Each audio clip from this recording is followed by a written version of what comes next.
yaşayacak bir adam senin yanında. Ölene kadar varam senin yanında. Sanma hayatta tek sen ay sevgilim, mənə bir ömür gerek sen ay sevgilim. Ölene kadar varam senin yanında. Sanma hayatta tek sen ay sevgilim, ay sevgilim.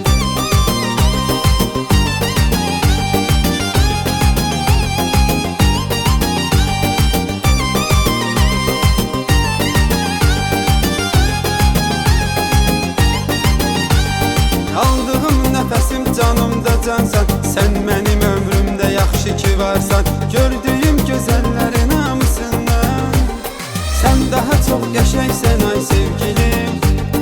Sen o kadar güzelsen ay sevgilim. Gördüyüm gözəllərin hamısından sen daha çok qəşəngsən ay sevgilim, ay sevgilim.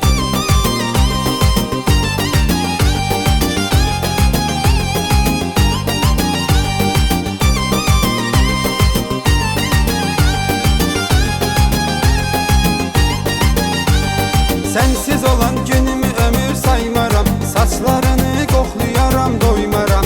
Senin ağlayan gözlerini koymaram.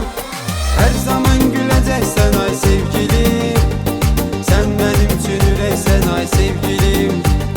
Senin ağlayan gözlerini koymaram.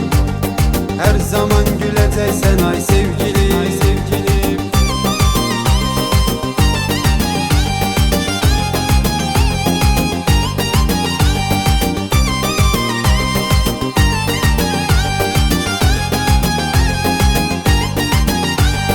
Ay gözüne kaşına heyran olduğum, görmediğim vaxt nigaran olduğum, hele güzel yaradır kurban olduğum.